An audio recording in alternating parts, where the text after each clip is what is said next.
నాగర్ కర్నూలు జిల్లా కల్వకుర్తి పట్టణంలో మాజీ ఎమ్మెల్యే తన స్వగృహంలో మీడియా సమావేశం ఏర్పాటు చేశారు. మీడియాతో మాజీ ఎమ్మెల్యే జైపాల్ యాదవ్ మాట్లాడుతూ కల్వకుర్తి నియోజకవర్గంలో 3 మంత్రులతో శంకుస్థాపనలు చేయడంపై జైపాల్ యాదవ్ ఘాటుగా విమర్శించారు. గతంలో చేసిన శంకుస్థాపనలు మళ్లీ చేస్తున్నారు. పాత గోడలకు రంగులు వేసిన విధంగా ఉందని, ఆనాటి మంత్రి హరీష్ రావు కల్వకుర్తిలో 100 పడకల ఆసుపత్రికి 20,000 మంది సమక్షంలో శంకుస్థాపన చేశాం.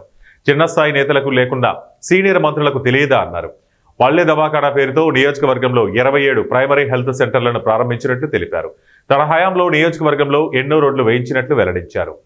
సిగ్గు శరం లేకుండా చేసిన దానికే శంకుస్థాపన చేస్తున్నారు.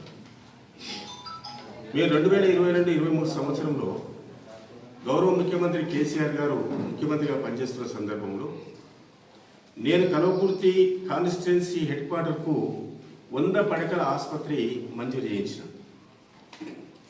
అదేవిధంగా ఆమనగల్లో 10 బెడెడ్ హాస్పిటల్ను 50 బెడెడ్ హాస్పిటల్గా మంజూరు చేయించి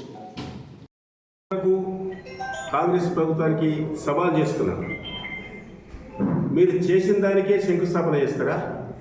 కొత్త వాటికి శంకుస్థాపన చేస్తారు.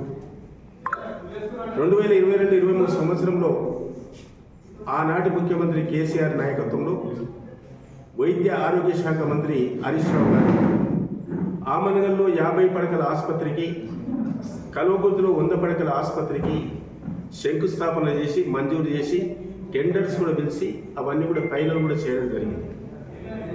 సర్వే నెంబర్ 99లో 3 ఎకరాల 20 గుంటల భూమి కూడా కేటాయించారు. దానికి తోడు 27,50,00,000